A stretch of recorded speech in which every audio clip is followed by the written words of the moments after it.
May go signal na ang US at UK na pwede nang gamitin ng Ukraine ang mga long-range missile na binigay nila laban sa mga Russian military target sa loob mismo ng Russia na mahigpit na ipinagbawal dati ng US at UK. Kaya walang sinayang na oras at tinarget agad ng Ukrainian forces ang mga oil at gas facility ng Russia. Ganun din ang mga imbakan ng missile at sandata na matagal na nilang naging target gamit ang mga drone dati na kadalasan ay nai-intercept lamang ng Russian air defenses. Ngunit mas naging madali na ngayon gamit ang US at UK supplied missiles na mas accurate at malayo ang range. Subalit gaya ng inaasahan, lalong nagalit si Russian President Vladimir Putin nang malaman ito at nagbanta na may malaking kabayaran ang aksyon na ito ng US at UK. Sa katunayan, bilang warning ay nagpalipad agad ng Russia ng ilang mga bago nilang missile papasok sa isang Ukrainian city na ayon kay Putin ay malinaw na mensahe laban sa Ukraine, US at UK na hindi sila magdadalawang isip na idamay sa gera ang mga bansang ito kung kinakailangan, maging ang paggamit ng nuclear weapons ay hindi sila mag-aalangan kapag nilagay ang bansa nila sa alanganin dahil sa tulong ng US at UK. Ang tanong, bakit biglang pumayag ang US at UK sa paggamit ng Ukraine ng kanilang mga armas? Ito na nga kaya ang magiging mitsa sa pagkalat ng mas malawak na gera sa Europa at kapag tinutuon ni Putin ang kanyang mga banta, maaari bang tuluyan na ring sumali ang US at UK sa labanan? Ano bang klaseng missiles ang maaari nang gamitin ng Ukraine laban sa Russia at gaano ito kalakas at kaepektibo? Yan ang tatalakayin natin ngayon dito lang sa Mr. Goodbye! Pumipito sa ere bago sumasabog. Ito ang paglalarawan ng mga sibilyan ng Kursk, Russia sa Storm Shadow missiles na ginamit ng Ukraine upang targetin ang Russian forces at facilities sa Kursk region na nasa loob na ng Russia kamakailan lamang. Sa unang pagkakataon ay pinayagan ng UK na gamitin ng Ukraine ang pambatong long-range missiles na ito.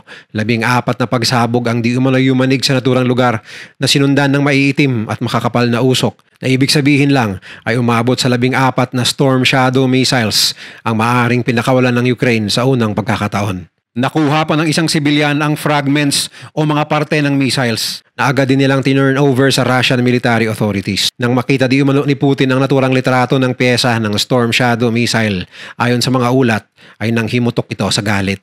Ang pag-atakeng ito ay naganap isang araw matapos gamitin din ng Ukraine sa unang pagkakataon ang long-range American ATAC-MS missiles matapos magbigay ng go signal si President Joe Biden upang sa wakas ay maaari na itong gamitin ng Ukraine. Dahil dito ay mas lalong tumataas ngayon ang tensyon sa pagitan ng Russia at mga Western ally ng Ukraine, lalo na ang UK at US na siyang supplier ng mga armas na ito. Sa tulong ng mga nabanggit na armas ay mas mabilis na para sa Ukrainian forces na targetin ang maraming Russian military facility sa loob ng bansa na dati ay limitado lamang dahil nakasalalay lamang ang Ukraine sa mga drone at maliliit na missile na mabilis na nai-intercept ng depensa ng Russia. Ayon sa Ukraine, wala silang tsansang manalo sa gerang ito laban sa Russia kung ang hawak nilang mga malalakas na armas ay di naman nila ito magamit sa loob ng Russia kung saan kailangan nilang maunahan ng kalaban bago pa man makapasok sa kanilang bansa. Bilang isang makabagong long-range missile, ang Storm Shadow missile o kilala rin sa tawag na Scalp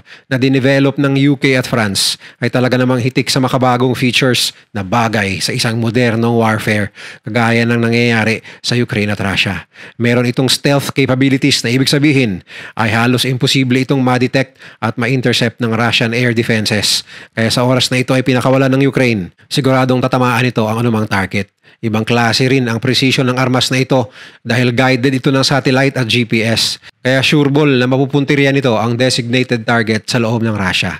May range itong 250 kilometers at lumilipad ng mababa dahil may kakayahan itong umiwas maging sa mga balakid na terrain at gusali upang maiwasang ma-detect ng radar ng kalaban. At tagumpay na makapasok maging sa pinakaprotektadong teritoryo sa loob ng Russia. Matagal nang may ginagamit ang Ukraine ng mga Storm Shadow missiles, subalit limitado lang ang paggamit nila dito sa loob ng Ukraine base sa kondisyon ng UK sa kanila nung ito ay binigay dahil sa potensyal na baka mag-amok si Putin kapag ginamit ito laban sa kanila. Ito ang dahilan kung bakit sa tinagal-tagal ng pakiusap ng Ukraine na ito ay gamitin, ngayon lang pumayag ang US at UK kung kailan paalis na si President Joe Biden sa pwesto. Kaya hindi nakapagtataka na ang pagpayag ng US at UK na gamitin ng Ukraine ang kanilang mga armas ay lubos na ikinagalit ni Putin. Sa katunayan ay binaba ni Putin ang threshold para sa isang nuclear strike bilang banta sa Ukraine at sa Western countries dahil sa pagtulong ng mga ito. Bukod sa missiles, pumayag na rin ng US na gamitin ng Ukraine ang mga anti-personnel landmines laban sa Russian forces at ang dagdag pang $275 million na military aid package at karagdagang supply ng high mobility rocket system o HIMARS, artillery shells, javelin surface-to-air missiles at mga baril at bala na lubos na kailangan ng Ukraine. Bukod pa riyan ay patuloy pa rin sila sa pagbibigay ng karagdagang Army Tactical Missile System o ATAC-MS na isang uri din ng supersonic ballistic missile na may range na 300 kilometers na ginamit na rin ng Ukraine sa loob ng Russia sa unang pagkakataon. Dahil sa pagiging mobile ng missile system na ito at mabilis i-set up, convenient itong gamitin at mabilis ilipat ng iba't ibang lokasyon upang targetin ang mga puwersa ni Putin maging sa loob ng Russia. At kasama ng Storm Shadow missiles ng UK ay tsak na magiging tinik ito sa panig ng Russian forces. Pero bakit nga ba biglang pumayag ang US at UK na magamit ang kanilang mga armas? Sa kabuuan ng Russia-Ukraine war ay naging maingat ang US at allies nito na balansehin ang pagbibigay ng ayuda sa Ukraine sa pamamagitan ng armas upang madepensahan nito ang sarili sa mas malakas at armadong Russian forces habang iniiwasan ang madawit sa gulo na magiging sanhi ng direkta nilang pagsali sa giyera. Ayon sa mga eksperto, hindi kaya ng Western countries lalo na ng Amerika na manalo ang Russia laban sa Ukraine. At sa pag-abante ng Russia nito mga nakaraang linggo, sa mas malawak na bahagi ng Ukraine ay naalarma ang US at UK. Tila nagising sa katotohanan ang US at UK na walang tsansa ang Ukraine hanggat nakagapos sa mga kamay nito na huwag gamitin ang kanilang mga armas laban sa Russia. Isa pa, dahil sa pagdagsa ng Iranian missiles na maaaring gamitin ng Russia anumang oras laban sa Ukraine at sa patuloy rin na pagtulong ng North Korea sa pagpapadala ng mga sundalo nito, tila ba ang gerang ito ay nagiging battle between good and evil ayon sa mga eksperto at isang malaking insulto sa US at mga kakampi nito kung sakaling matatalo ang bansang kanilang sinusuportahan. Kaya't napapayag di umano ang mga ito sa kabila ng banta ng pagkagalit ni Putin sa kanila. Nakumbinsi di umano ng Ukraine ang US at UK na panahon ng maramdaman ng mga tao sa loob ng Russia ang nararamdaman ng mga sibilyan sa Ukraine at baka dahil dito ay magising ang mga ito. Sa matagal ng panahon, ayon sa mga eksperto, hindi ramdam ng mga tao ng Russia ang gera laban sa kapitbahay nilang bansa at ang impormasyong kanilang nakukuha ay mga filtered o salang impormasyon lamang kaya tila walang pakialam ang mga ito sa nangyayaring gera. Subalit sa oras na maramdaman nila ang nagliliparang bomba sa kanilang bakuran sa pamamagitan ng ATAC-MS at Storm Shadow missiles, baka sila mismo ang magdadala ng pressure sa kanilang gobyerno na itigil na ang girian laban sa Ukraine. At sana nga ay magtagumpay ang Ukraine sa layuning ito dahil napakatagal na ng giyerang ito at nagiging makapaminsala na ito sa ekonomiya hindi lamang ng Ukraine kundi pati na rin sa Russia. Subalit sa kabila ng kanilang pagpayag, mariin pa ring binili ng US at UK na gawin lahat ng Ukraine na iwasang may matamaang pamayanan kung saan magkakaroon ng civilian casualties.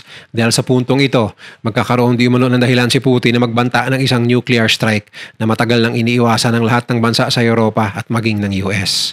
Sa panig naman ng Russia, anong klaseng response kaya ang gagawin nito sa pagpayag ng US at UK sa paggamit ng Ukraine ng kanilang mga missile upang tumarget sa loob ng Russia? Ayon sa mga opisyal ng Moscow, handa ang Russia na tumarget muli sa loob ng Ukraine gamit ang kanilang mas malalakas at hypersonic na missiles at sa puntong ito ay wala silang iiwasang matamaan sa loob ng Ukraine maging ang capital city ng Kyiv ay hindi nila papalampasin. Ganon din ang mga pasilidad ng militar maging ang mga civilian structures. Pinakita rin ni Putin na handa ang Russia na gumamit ng nuclear weapons sa pag-revise sa kanilang nuclear doctrine kung saan binabaan ito ang mga kondisyon upang magkaroon ng dahilan na gumamit sila ng nuclear response sa NATO-assisted strikes laban sa kanila. Noong November 26 lamang, isang bagong uri ng ballistic missile ang pinalipad ng Russia at tinarget ang syudad ng Dnipro, kung saan aabot sa 5 missiles ang bumagsak at sumabog.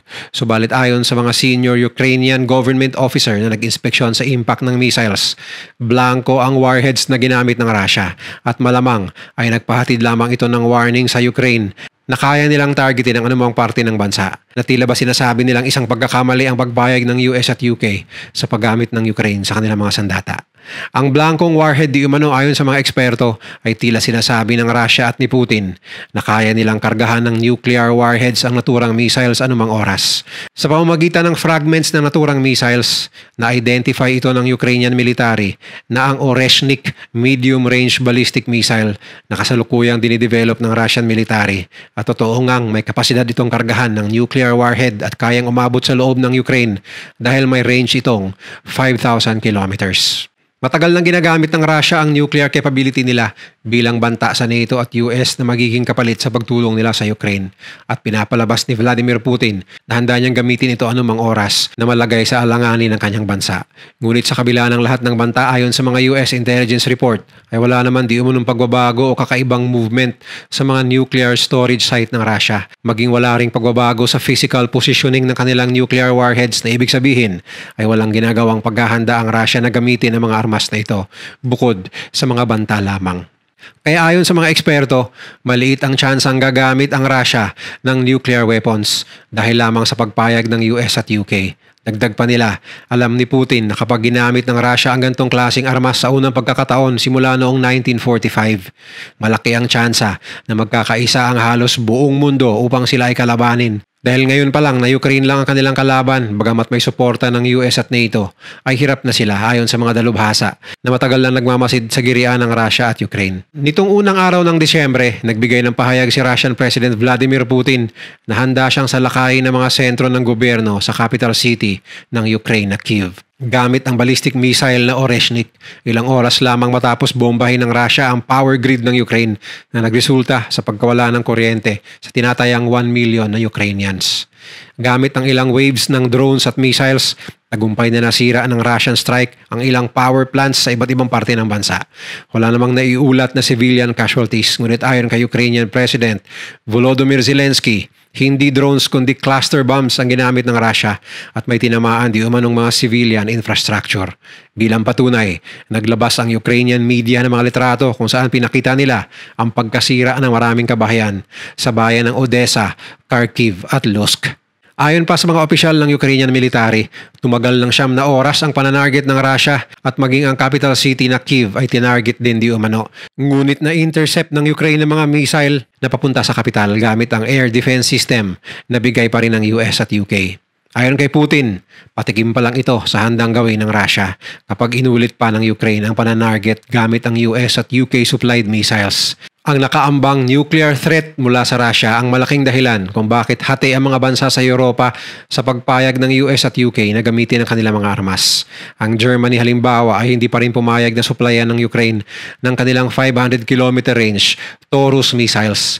Ang mga pinuno naman ng Hungary ay nagpahayag din ng pagkadismaya sa aksyon ng US at UK dahil tinutulak lamang di umano nila ang NATO at Russia sa isang girian. Pero ayon sa mga ulat, simula nang nanalo si Donald Trump bilang bagong Pangulo ng US, tila lumambot daw ang mga statement ng Russia pagdating sa gera at umaakto raw itong peacemaker sa gerang kanya naman mismong inumpisahan. Yan ay dahil sinabi ni Putin na handa naman daw ang kanyang panig para sa isang peaceful negotiation na tila kabaliktaran sa matigas at matibay niyang paninindigan dati na hindi sila titigil hanggat tuluyan nilang mapasakamay ang Ukraine. Handa di umano ang Russia sa isang peace deal basta't ipauubaya na ng Ukraine sa kanila ang 5 rehiyon ng Ukraine na nasakop na ng Russia na pinangalanan na nilang Novorossiya. Subalit ayon naman sa mga pinuno ng Ukraine, kaya lamang lumalambot ang Russia ay dahil ayaw lamang nitong mapahiya na hanggang ngayon ay nananatili pa ring matibay ang Ukraine. Samantalang kinlaim dati ng Russia na titiklop daw ito sa loob lamang ng ilang araw. Sa katunayan, ayon kay Ukrainian Ground Forces Commander Oleksandr Pavylyuk, umabot sa 12,000 ang sundalong Russia na napatay noong huling linggo lamang ng Nobyembre o nasa average na 1,700 na sundalo bawat araw simula nitong Disyembre. Bagamat ayaw itong aminin ng Russia. Ito ang dahilan kung bakit kinakailangan ng Russia ang tulong ng North Korea upang lumaban sa mga sundalo ng Ukraine. Na bagamat mas kakaunti, ay mas determinado namang ipaglaban ang kanilang bayan sa mga mananakop. Kaya abangan na lang natin ang mga development sa digmaang ito sa mga darating na araw at linggo. At sana nga ay makahanap ng solusyon ng dalawang panig upang matapos na ang gerang ito. Dahil aminin man nila o hindi, malaki na rin ang nawawala sa kapwa Russia at Ukraine. Hindi lang sa mga sundalo at sibilyan, kundi pati na rin ang kanilang ekonomiya ay apektado sa gerang ito na tila wala pang nananalo matapos ang halos 3 taon. Kung nagustuhan mo ang video na to, share mo naman sa iba at mag-subscribe ka na rin. Panoorin mo na rin yung mga videos na nasa kanan para lalo pang maubos ang oras mo.